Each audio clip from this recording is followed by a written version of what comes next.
এই আধুনিক যুগে এসেও আজকে এই মাটির উনুনে আমায় রান্না করতে লাগলো।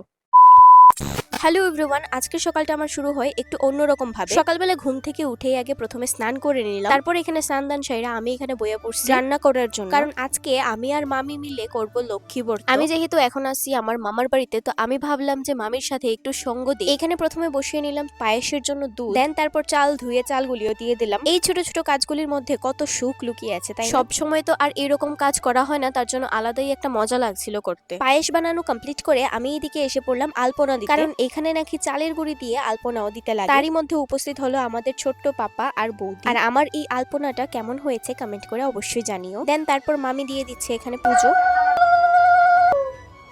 ওইদিকে মামি পুজো দিচ্ছে আর আমি এদিকে এসে পড়লাম পিঠে করার জন্য। আর পিঠে বানানোর কাজে আমাকে হেল্প করছিল আমার বৌদি। এইদিকে অনেকগুলি পিঠে তৈরি হয়ে গেছে, তারপরও বৌদির পাশাপাশি মামিও এসে একটু আমাকে হেল্প করলো। দেন এদিকের পুজো কমপ্লিট করে আমরা রেডি হয়ে যাচ্ছিলাম আমাদের বাড়িতে যাবার জন্য। তারপর সকলে মিলে রেডি হয়ে বেরিয়ে পড়লাম। আর আজকের এই সুন্দরতম দিনটা আমার এইভাবেই কাটলো। দেখা হইতেছে নতুন একটা ভিডিওতে, ততক্ষণে লেগে বাই।